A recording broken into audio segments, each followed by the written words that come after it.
kepada Ibu Menidelti MPT selaku fasilitator CGP Angkatan 5 Kabupaten Jepara yang saya hormati, kepada Bapak Jam'an SPD selaku pengajar praktik CGP Angkatan 5 Kabupaten Jepara yang saya hormati pula, dan juga kepada Ibu Sukiswati SPD selaku Kepala SDN 1 Ngasem Kecamatan Batialit Kabupaten Jepara yang saya hormati. Dalam kesempatan ini saya akan melaksanakan wawancara tentang pengambilan keputusan dengan nilai kebajikan bersama Ibu Sukiswati yang akan berbagi pengalamannya di SDN 1 Ngasem ini. Adapun tujuan wawancara ini adalah untuk memenuhi tugas sebagai TGP pada modul 3.1 tentang pengambilan keputusan dengan nilai kebajikan. Berikut wawancara saya dengan Ibu Kepala SDN 1 Ngasem, yaitu Ibu Sukiswati. Assalamualaikum Bu Sukiswati. Waalaikumsalam Bu Darul. Boleh minta waktunya sebentar ya Bu untuk wawancara tugas modul 3.1. Sebelumnya selama ini mungkin ada beberapa kasus ya Bu dalam SD yang jenengan ampu. Mungkin ada beberapa kasus bisa dijelaskan yang berkenaan dengan dilema etika maupun bujukan moral.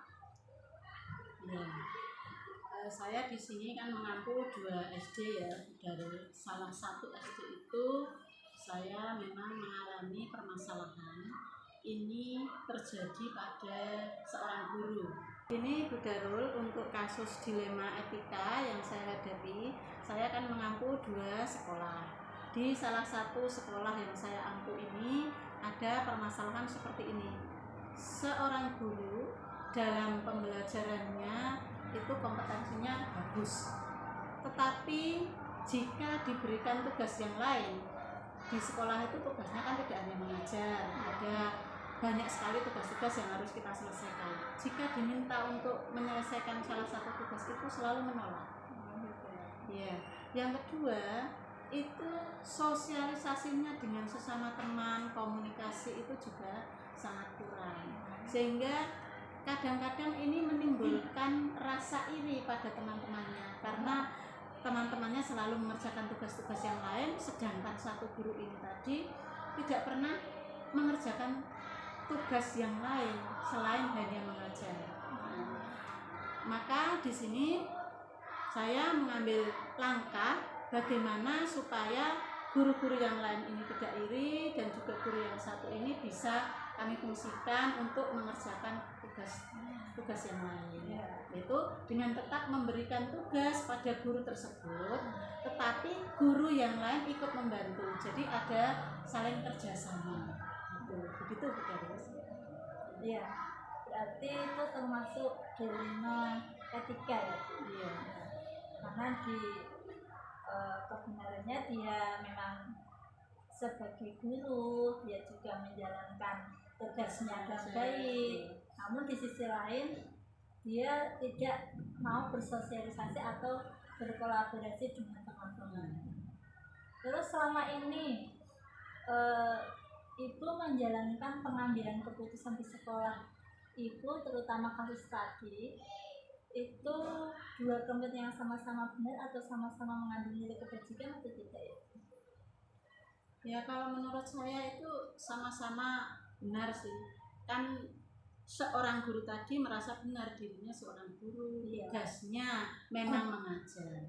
Tetapi di sisi lain, guru yang lain mendapatkan tugas yang lain. Memang di sekolah itu kan ada tugas-tugas yang lain selain mengajar. Jadi tetap harus mengerjakan tugas yang lain juga, membantu teman-temannya. Namanya kita satu lembaga kan harus saling kerjasama. Ya, benar ya. Ya. Kemudian langkah-langkah atau prosedur yang seperti apa yang Ibu lakukan selama ini selain seperti itu? Oh, ini dalam kasus yang lain ya, Bu? Oh gitu. Berarti Ya. ada kasus lagi ya? Iya, ada kasus yang lain. Ini saya contohkan saja yang saya baru saya alami ini adalah kasus ini para pedagang yang menjajakan dagangannya di luar lingkungan sekolah, jadi di luar pagar. Ya. Itu mengapa menjadi permasalahan? Karena yang pertama itu membahayakan keselamatan anak-anak.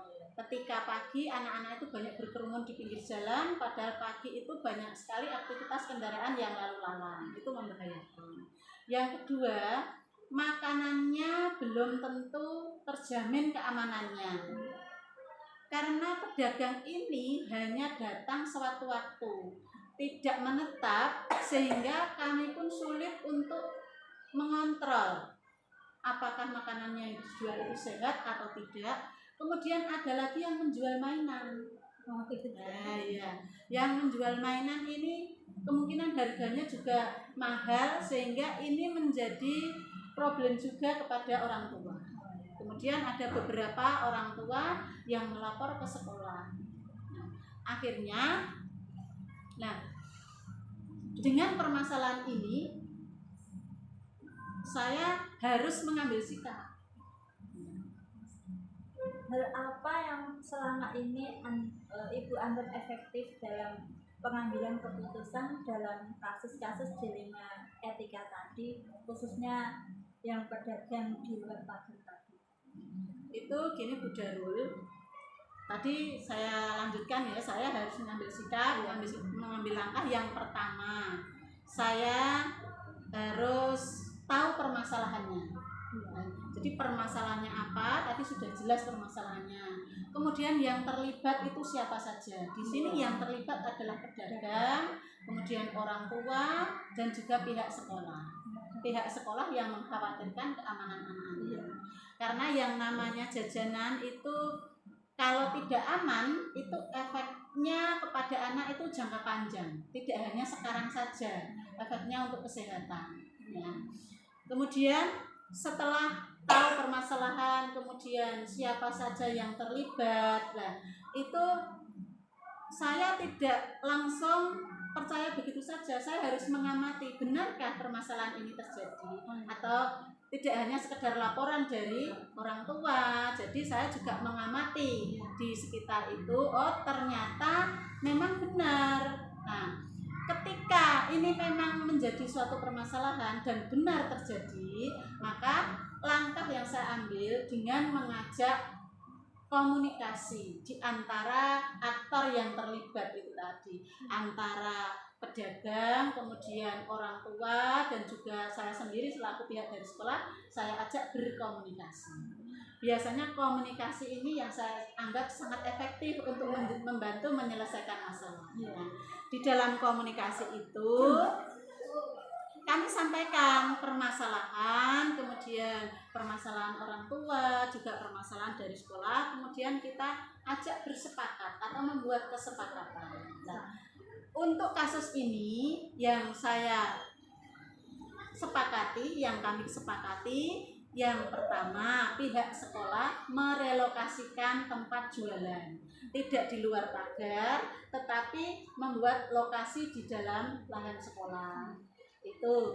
Yang kedua, memberikan kesempatan kepada pedagang, karena di sini kan pedagang itu tidak bisa kita melarangnya, karena mereka para pedagang juga mencari nafkah, tetapi di sekolah juga punya kewajiban untuk melindungi siswa dari keamanan, baik itu keamanan secara fisik dari kendaraan maupun keamanan pangannya.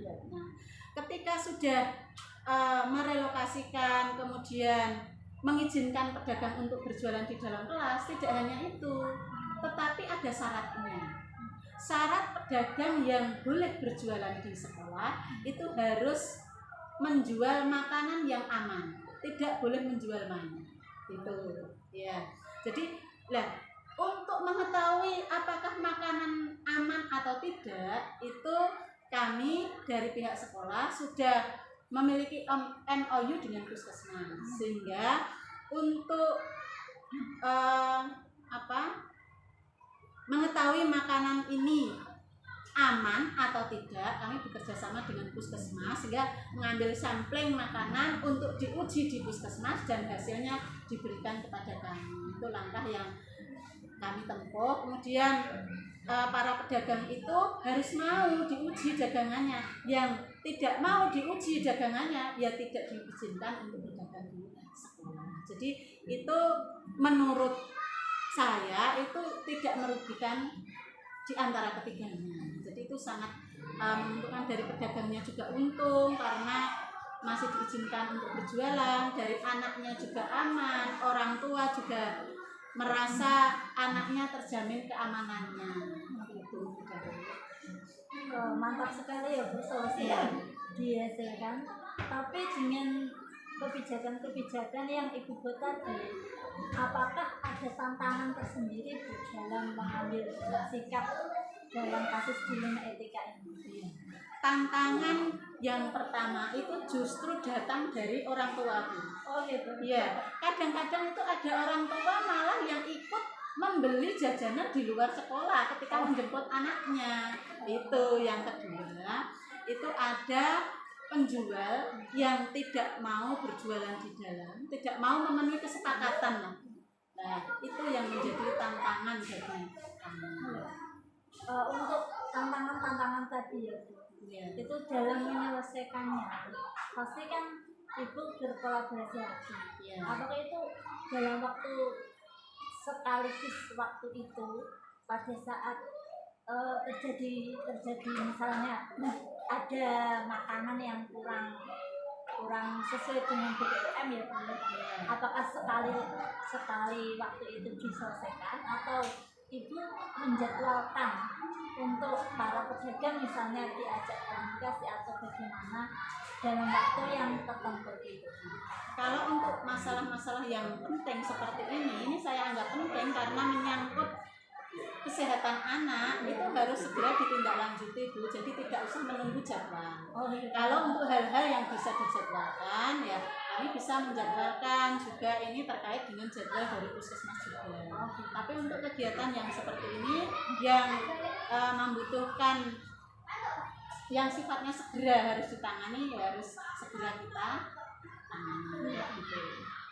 Sekali ya Bu, berarti jika ada suatu masalah berkenaan dengan murid itu yang urgent berarti langsung soalnya kalau berlarut-larut nanti khawatir jangka panjang jangka panjang. Terus kemudian adakah seseorang atau faktor-faktor yang selama ini mempermudah langkah Ibu dalam pengambilan keputusan tadi? Iya, dalam hal ini langkah yang memudahkan saya yang pertama tadi ada dukungan dari wali murid. Ya, jadi ada wali murid yang mendukung, itu bisa kami sampaikan kepada wali murid yang lain di saat momen-momen tertentu, misalnya ada rapat wali murid atau apa bisa kami informasikan. Kemudian yang kedua itu ya itu tadi kami sudah menjalin kerjasama dengan puskesmas, itu yang membantu langkah penyelesaian untuk sekolah kami. Ibu ya, sangat bagus sekali ya Bu langkah-langkah yang diambil. Kemudian setelah kita berdiskusi pada pagi hari ini, yang Ibu sampaikan tadi dari kasus yang pertama dan kasus yang kedua ini, pembelajaran apa yang Ibu dapat petik dari pengalaman ketika mengambil keputusan dilema etika ini? Dalam pengambilan keputusan ini kita tidak bisa sepihak ya Bu Darul. Jadi kita harus mempertimbangkan pihak lain. Yang pertama kita lihat permasalahannya dulu tadi. Terus yang kedua siapa saja yang terlibat dalam permasalahan ini. Nah, ini yang kedua. Kemudian ketika sudah tahu siapa saja yang terlibat, kemudian untuk penyelesaiannya itu kita selidiki dulu permasalahannya, benar tidaknya. Tidak hanya percaya dengan satu sumber saja, tapi kita harus tahu secara, kalau bisa secara langsung. Nah, jadi Uji benar dan salahnya ya. iya, ini benar atau tidak, ada terjadi seperti itu. Jadi tidak langsung mengambil keputusan, jangan-jangan nanti merugikan salah satu pihak.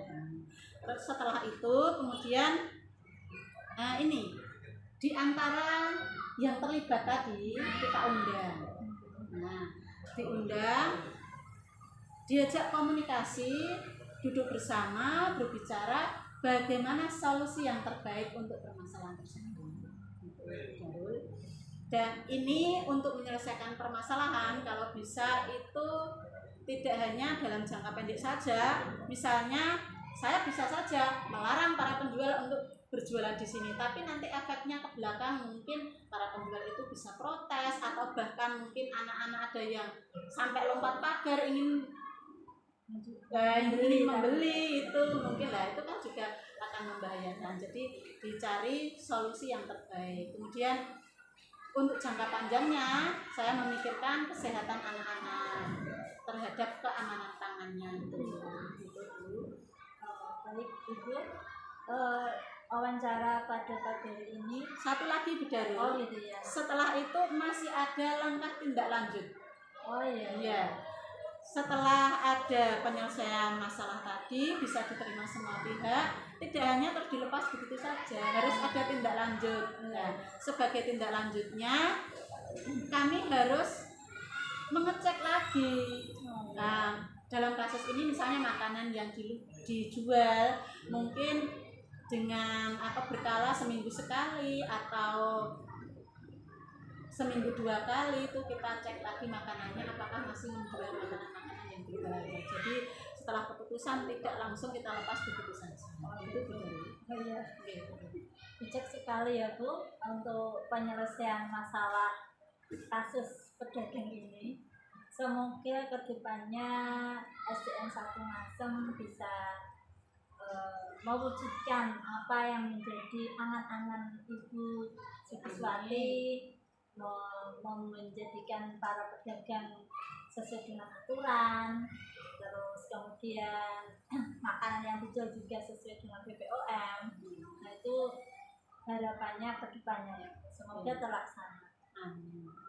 Terima kasih untuk wawancara pada pagi hari ini Ibu. Semoga apa yang menjadi diskusi kita pada pagi hari ini menjadi bermanfaat untuk kita semua. Terima kasih ya Ibu. Lain waktu saya mau berbagi kembali dengan Ibu. Moga-moga diberi waktunya lagi. Insya Allah. Ya, terima kasih Bu. Ya, Assalamualaikum warahmatullahi wabarakatuh.